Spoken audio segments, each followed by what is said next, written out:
10, 10, 7. It was line for me.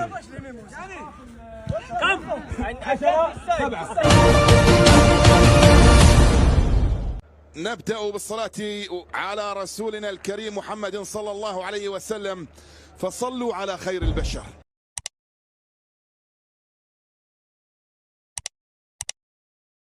أكدت صحيفة عكاظ والإعلامي وليد سعيد أن الأهلي اقترب من التعاقد مع اللاعب المغربي سفيان مرابط. أعلن النادي الأهلي رسميا تعاقده مع الجزائري رياض محرز حتى عام 2027. وظهر محرز بمقطع فيديو قائلا: للأهلي جينا، السلام عليكم جمهور الأهلي، أنا هنا من للأهلي أجلكم. جينا، السلام عليكم Al-Ahli fans. I'm here for you guys. Really excited and happy to be part of this amazing club, and excited and looking forward to do big things together. See you my guys on the pitch.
أعلن نادي ريد بول سالزبورغ بطل دوري الدرجة الأولى النمساوي لكرة القدم اليوم الجمعة انفصاله عن ماتياس ياسلا في خطوة ستسمح للمدرب الألماني بالانتقال لتدريب النادي الأهلي السعودي.